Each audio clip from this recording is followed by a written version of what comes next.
Welcome back to another episode of Chelsea Career Mode on FC24. We've a particularly busy month of December ahead of us, but our Champions League future hangs in the balance, so it's a very important month of December lying in front of us, with only a point against Marseille in the last episode with their last-minute equaliser that was particularly annoying. We need to avoid defeat against Porto and then beat Sparta Praha to ensure we guarantee progression through to the Champions League knockouts.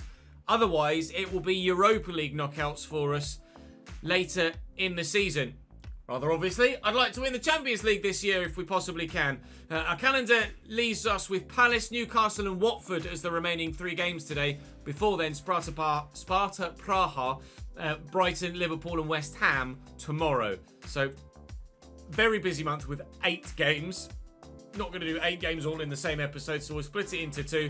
And then the January transfer window just around the corner. Do please keep your suggestions coming in for that central midfield spot. We're still wanting to improve on Moises Caicedo with someone that is sensational and then drop him to the bench. So looking still for that new position. Potentially, no, I don't think so. I'm not going to go there. Right, let's start with Porto away from home at the Estádio do Dragão in Portugal. I lost them 3-1 last time we played them, so I'd particularly like to win just for that reason. Obviously, it'd be great to win to confirm our progression through in the Champions League, but it's not going to be easy. Let me say thank you, of course, to those of you that are continually leaving your comments in the comment section. Thank you very much indeed for that continued support. Today, we are saying thank you to Christian, who's up there in red, to Tasseldo, I think. I've no idea how to pronounce that, I'm afraid. And to JK Crooked Mystery Jazz, which is one hell of a username. Come and join me on Twitch, lads. We stream every day. Let's head over to Portugal, shall we? Flat 4-4-2 for Porto again. It was sensational against us last time. Robert Sanchez does play in goal for them this time. João Mario at right back. Carmo and Cardoso continue on as the centre-back pairing. The man that tore us apart last time was actually Nico Gonzalez in that central midfield role with a brace that gave them 2 of their 3 in the 3-1 win. Evanilson and Navarro up top. It was Evanilson that got the 3rd on that particular occasion. We are missing Kvaratskhelia through injury, but other than that, we're at full strength, I believe. Oh, no. Kvaratskhelia and, of course, Tammy, who's out for a couple of months. So we're nearly at full strength, but obviously I'm going to start with as strong a team as I possibly can. A few people tired at the moment as we're in a very busy fixture period. Big old switch. Yeah, Porto's ground is licensed in game. It's the Estádio do Dragão. Noni with a spin. And Enzo Broyer's there. Just need to make sure we find him with the right ball, which we have done. And there's the finish. Robert Sanchez is still Robert Sanchez, it seems. We had an issue with Diogo Costa yesterday that the keeper dived before the shot was taken. Robert Sanchez has just done exactly the same thing there. Nice little dink. Good touch. Shot is good, but Robert Sanchez is already committed before he knows which way the ball's going to go. What are you doing, pal? It's 1-0 Chelsea. Chile. Madueke. Nice turn. You're in trouble, pal. From behind. Not nice on Noni at all. And this probably will be a straight red card from the referee. Pepe sent off here against Chelsea at home for Porto. They're already 1-0 down, and now they're a man down. It's really not going well for Porto so far in this one. They were top of the group and would have loved to have kept that until the end of the group stage, but they're getting a little bit unlucky in some areas. But this is certainly not going to go their way now, you wouldn't have thought. Navarro off and Deulofeu on. Not sure what sort of change in formation that's actually done for them. Broyer's working very hard to win that back. And Noni will play a quick one too. And if we can add a sharp second, then I'll be very, very happy with the way that this game is going. Oh, Broyer's hit it over the bar! Armando, come on, mate! That was the chance for me to end the highlight with the second goal, but he slashed it well high and wide. He's off on his way. Young Gerard. Say young, he's probably about 28, 29 now. Although, what I'd give to be 28, 29 years old again. Evanilson. Holding him up nicely. Still earns the corner, though. putting the grind in, these Porto players, to still get something from the game. They're on 10 points. And... Get there. Get there. Marseille are on 5. So they're not guaranteed progression yet, Porto. And if they lose this and Marseille beat Sparta Praha, then they will be having a head-to-head shootout on the final match day of the Champions League group stage for progression through to the knockout stages of the competition. So there's a lot riding on this game for Porto to ensure that not much rides on the next one. But unfortunately, that early red card has meant that probably they're going to lose this one. There's going to be a lot riding on the last game in the group stage because Broja makes it 2-0 before half-time, and Porto are definitely losing this one now. Varela coming on then for Porto here before this set piece. Evanilson will take it. It's Grujic that's come off for them. And Enzo will half clear. And Kunku will half clear. I'm finding that just the straight up clear button, but gets barely any distance on it whatsoever. I don't know whether you need to power up a clearance now or what, but my clearances from corners, etc. like that, just go to the edge of the box and no further. If you guys have any advice for me for clearances like that, then do please tell me. Because again, that was a clearance from Enzo, and that bounced basically to the bloody penalty spot. I'm Strugs. Strugs in that situation. I don't really know what I'm doing wrong in that situation. Here come Porto looking for a way back into the game. Lovely footwork from the man on the ball. Nico Gonzalez was the man that scored a brace last time, but won't get one this time. I hope. They're still here, Porto. They're still good. They're still doing something. I tried to clear it with Chile and he just looked at it. Diogo in the way. Varela. Caicedo in the way. And finally, we get the ball out of the danger zone. João Mario. Good heavy touch to burst past Chilwell. Back inside to De La Feu. Caicedo in the way. Falls back for them. De La Feu in the box. Cutback's there. Fofana's in the way. Fofana's in the way. What are you doing, Moises? Varela. Oh! Stunner! Porto back in the game. The substitute scores a worldie. And maybe it's not over yet. I've just made 4 changes to bring some fresher legs on. So hopefully we should be able to hold on to the lead that we've got. But that was well and truly unstoppable by Varela. Top quality goal. Cardoso. Nico Gonzalez. Misha can't get to that. Here's De La Feu. Could go through that gap. Still looking to go through that gap. Fofana. Lovely challenge. And that'll be game. They gave it a good shot, Porto. Fair play to them. They had a good old crack at that, even with 10 men and 2-0 down. But unfortunately for them, it's not enough. We'll go joint top of the table with them. As Marseille win 5-1 against Sparta Praha. That's a massive result for Marseille. So on the final day in the Champions League group stage, which will come in tomorrow's episode, we have Sparta Praha, where we will only need probably a point. Well, definitely a point. We only need a point because Porto play Marseille. So either Porto win and Marseille lose, so Marseille don't catch us. Marseille win and Porto lose, so we go a point clear of Porto. Or they both draw and we stay above Marseille and the group stays as it is. So we only need to avoid defeat against Sparta Praha in the first game of tomorrow's episode. And we are safe. Up next for us, it will be a sim against Palace before we then go and play Newcastle and Watford later today. Lots of people asking to play over the course of these next few games with it being such a busy fixture list. They don't really need to ask, to be honest. I'm going to have to rotate the squad so much that everybody will get their opportunity. Crystal Palace's team then will have Yusufa Moukoko up top, Bernadeschi on the right, Eze at Cam, Doucouré and Lavia in the middle, formerly of Chelsea, of course, Golovin on the left-hand side. Actually, Lavia might still be on loan at Palace. Dean Henderson in goal, with Anderson still at centre-back for them. Sergio Roberto at right-back still. They lost 4 in a row, but they did just win their last game, so they'll be buoyed from that, and will have a good old crack at us, I'm sure. Broja's on the run. Don't. Oh, my Lord, the injuries at the minute. The injuries at the minute. Moukoko, we're going to get this away. Hopefully Nkunku's back to his feet. He is, and he's now back in the action, but I'll tell you what. At this stage of the season, we just don't need everybody picking up little knocks. Moises Caicedo on the run of his life here. Broja, Nkunku, 1-0 Chelsea. He might be hurt. Not going to stop him. 8.5 minutes in, it's 1-0 Chelsea. Broja And Kvaratskhelia. Nice. This is building well. Broja's on the run. Kvaratskhelia is there for the cutback to maybe play Broja in, or even Enzo in the middle here. Oh, again, delaying with the decision. Is that a foul on the edge of the box? It looks like it's going to be given, but just play the ball into Enzo, mate. And you're in a great position. If we score the free kick, fair enough. It may even be Enzo that gets the goal. He's going to take the set piece.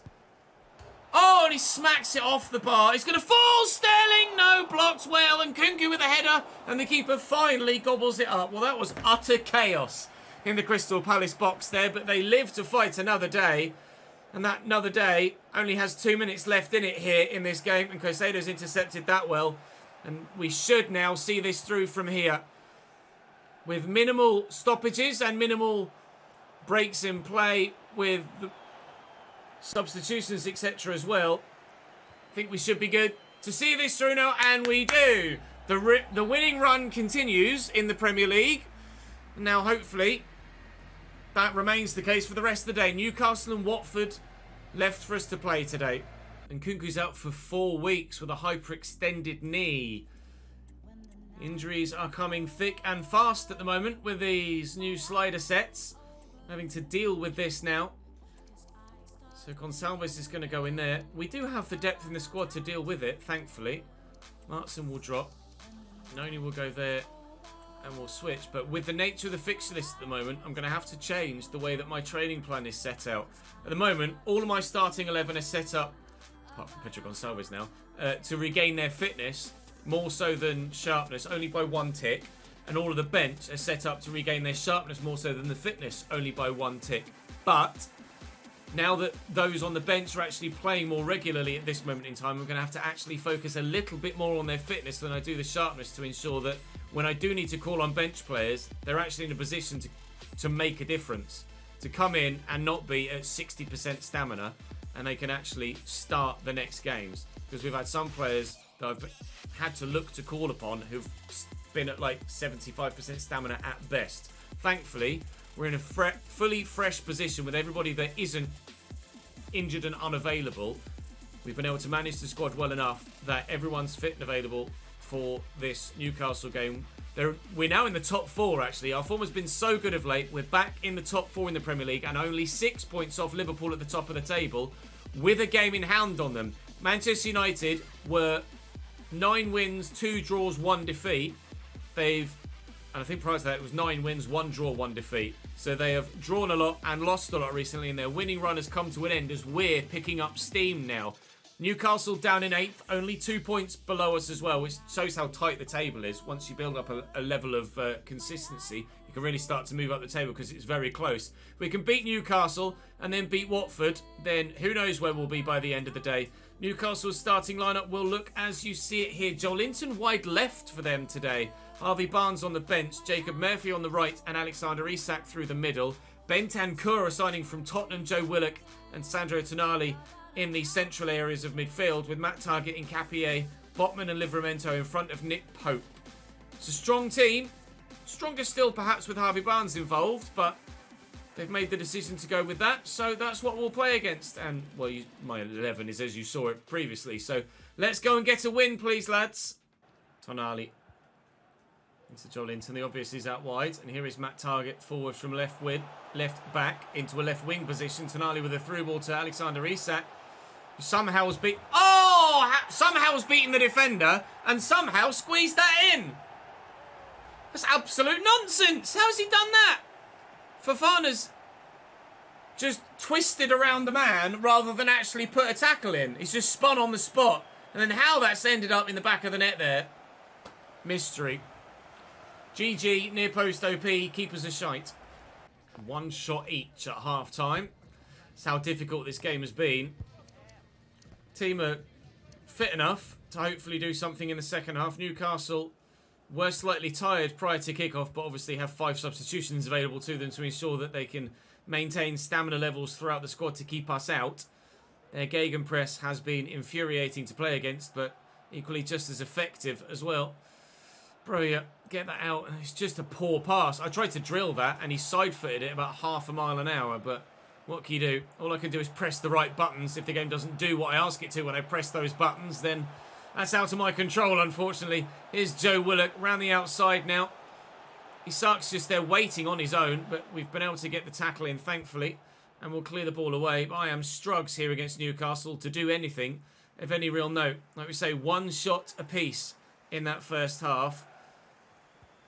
And just breaking through their lines has been really tough. He says, as the lines are broken through, 1-1! Raheem Sterling, up to 89 rated and on the score sheet once again. Forward. Go on, Raheem, get in behind. Go, Raheem! Run, please. Christ, you're 5 times as fast as Matt Target. Just run. Footwork's good. Broya's in. Broya! You knew the moment it left his boot, it was going a long way wide. That is not good enough from Armando. That's the chance to go in front. Wasted. And now Harvey Barnes comes on for Joel Linton. Sterling will spread this out wide here to Reece James, and there is room to get into. And now Broya's getting forward. Now, can we find Armando here with the sort of ball that we found Tammy with? Oh, in the previous episode, yes, we can. Those crosses from just this side of the box are... Mwah! Broya's header was at the keeper, but Pope has not helped himself at all there, but the delivery is so good. The header is sensational, to be fair. The technique on it, he's flying. He's basically parallel to the ground, 6 feet up. Eddie Howe can't believe the keeper hasn't kept it out. Nor can I, really. But Chelsea 2, Newcastle 1, and Broya might have missed that gilt-edged opportunity earlier, but he didn't waste the next one. Enzo looking for Reece James. James into Broya. Broya will look for Palhinha. Joao Palhinha, of all people, bullying his way through. The shot's on target. Pope makes a good save, although probably should have done better with it. Farrell Sellers won it back, and surely Conor Gallagher seals the game. No, Nick Pope makes another fantastic stop, and Target's kept it in. How's he done that? How have we not scored a third goal? Nick Pope definitely should have done better with at least one of our 2 goals, if not both of them. But he's kept Newcastle in it there, and if in stoppage time they do find an equaliser, it is solely down to their goalkeeper that they're in a position to get a point. Felipe Anderson is in the box now, and this is getting dangerous. Really dangerous. Well in. Danger still there.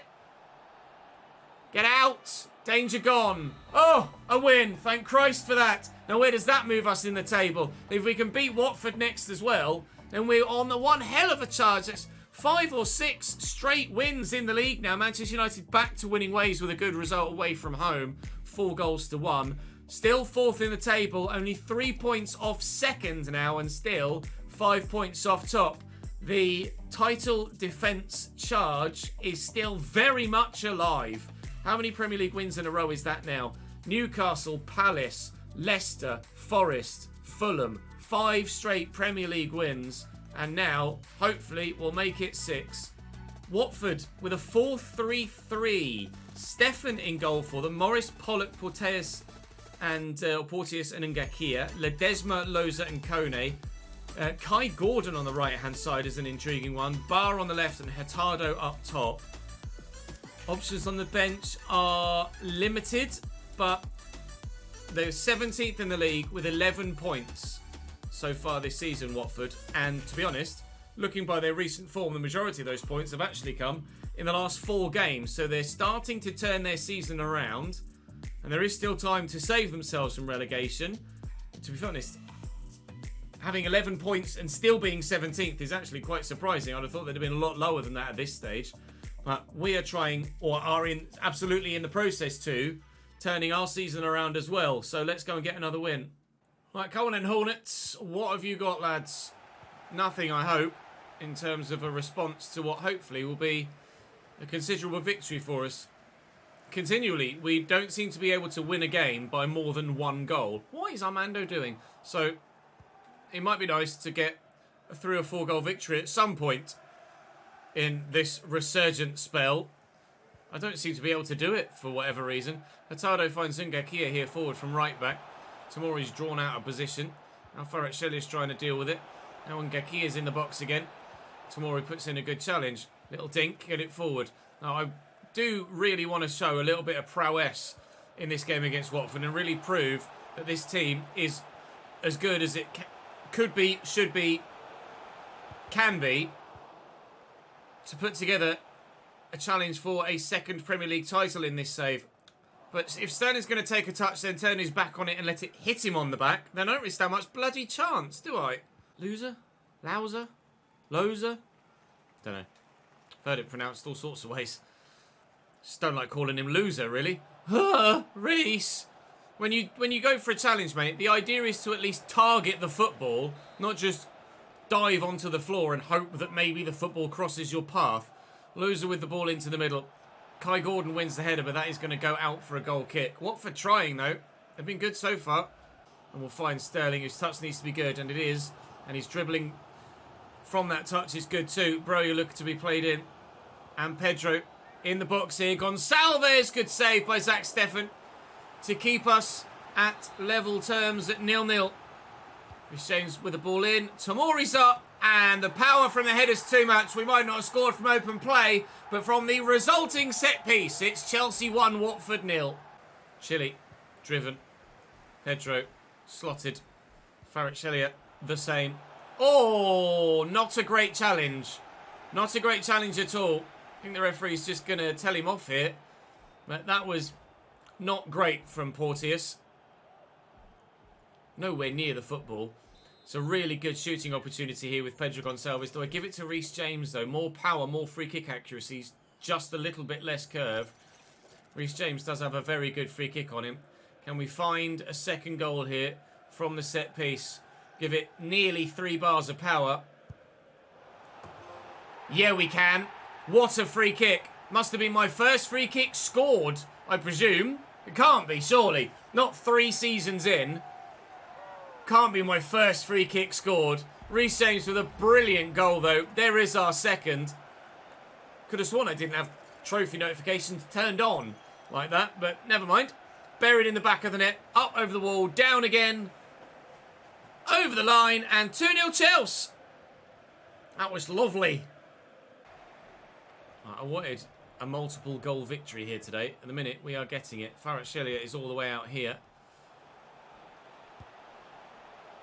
Oh, I was waiting for it to nestle in that top corner. It didn't quite, unfortunately. João Ferreira coming on for James Morris. And that is still 2-0, not 3. Make some changes soon. There's no point pressing on with my full first team when we've got continually a very busy end to the month. Try again with Rhys James. Delivery is sensational. And Kvaratskhelia could have had another one today. But again, misses the target. Goes for the acrobatics. Why, he's not just gone boof. Bio. Oh! Does he give a pen? Or is it a free kick? He's played it. I guess he played advantage to see if the ball went in. Tomori just tried to block the shot. It's probably a penalty, to be fair. Very unlucky that the shot hit the woodwork. Bio berries. I still won't have my multiple goal win. I apparently can only win by a single goal, regardless of scoreline at the moment. 1-0 or 2-1 seems to be the only result that we get right now. Still well down the line here to Kvaratskhelia. I'll try and make it 3-1 before the end. If Broja could do something, you lazy lump. Broja has been awful of late. Like, genuinely bad. He was really good as a 79 and below. And since he hit 80 rated, he's turned to shit. Enzo Intononi. Nope, still not allowed my double goal advantage. I don't know what's happened to Armando Broja, but he honestly is terrible now. What's he doing? Oh my God! Chelsea 2, Watford 1. We get the win. Oh man. Bring back Tammy. There's no point spending money in the winter window on a striker. It's just pointless. Tammy Abraham's going to be back. And we're still winning games. Everybody's chipping in with goals. I don't need that main man through the middle at the moment. But I would like Broja to sort his life out if he doesn't mind, if that's okay. So we'll start tomorrow with a sim against Sparta Praha, where we only need a point. And then it'll be Brighton, Liverpool and West Ham to play to end the calendar year before we make that central midfield signing and maybe something else in January. Third round of the FA Cup's been drawn. It's Queen's Park Rangers good. That is very much a winnable game. We appreciate that very much indeed. We're trying to retain our Premier League if we can, retain our FA Cup if we can, and maybe win the Champions League. That's all for today. Thank you very much for watching. Drop the video a like, subscribe to the channel, follow me on Twitch, check out the second channel, and I'll see you tomorrow.